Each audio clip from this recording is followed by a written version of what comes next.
For years now, I've been talking to tons of different people every single day. Some of them are very excited about Bitcoin. Others aren't excited at all. One of the things that I spend a lot of my time on is trying to understand the people who aren't excited. What's keeping them from actually going and spending the time to learn about Bitcoin or to potentially understand why it could be so valuable for them and their family? I saw a recent write-up in the In Bitcoin We Trust newsletter by Sylvan Sarl, and I thought that it was really well done, going ahead and taking a look at the reasons why a lot of people aren't excited about Bitcoin. The first point that Sylvan made was that a lot of people think that Bitcoin is only used by criminals or by nefarious actors. Well, that's a pretty easy thing to get over once you actually look at the data. What we can see is that the illicit share of all cryptocurrency transaction volumes has been dropping significantly over the last few years.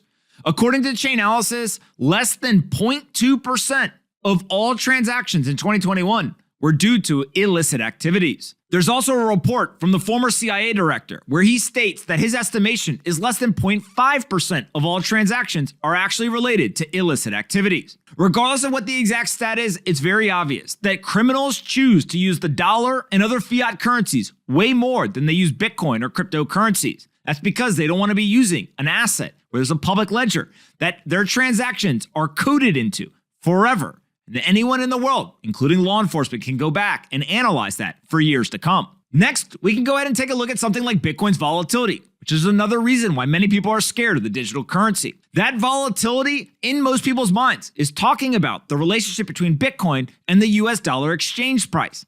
Obviously, one Bitcoin equals one Bitcoin.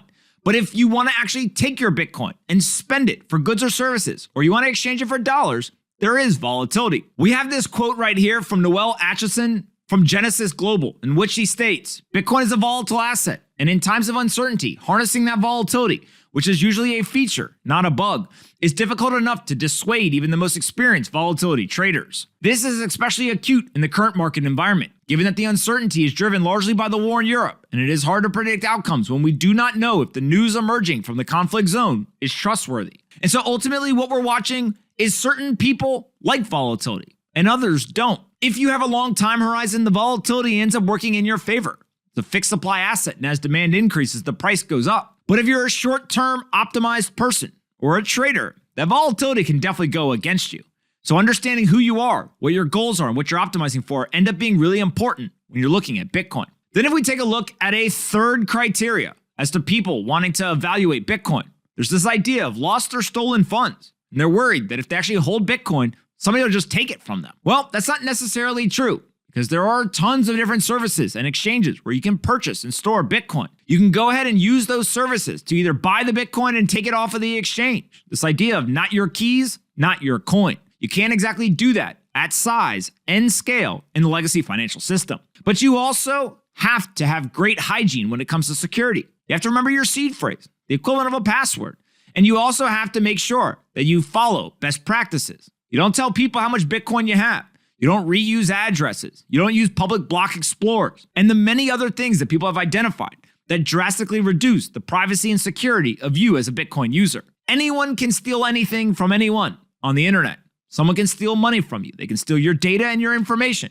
And yes, they could steal your Bitcoin as well. But if you take the proper measures and you actually are prepared, it's very unlikely that that's going to happen to you or anyone else you know. Now, despite all of these issues, remember that crypto adoption is absolutely exploding. What we see from the World Bank and Crypto.com is that total internet users in 1998 is right about where we are in 2022 for total crypto users. And this is just another data point that suggests, regardless of the friction, regardless of the obstacles and the challenges, people want this technology. They realize that it's valuable and they're going to get it. Hey you, did you like this video? Great, we make 5 of them a day and post them here on this channel. Make sure you subscribe, like the video, and see you next time.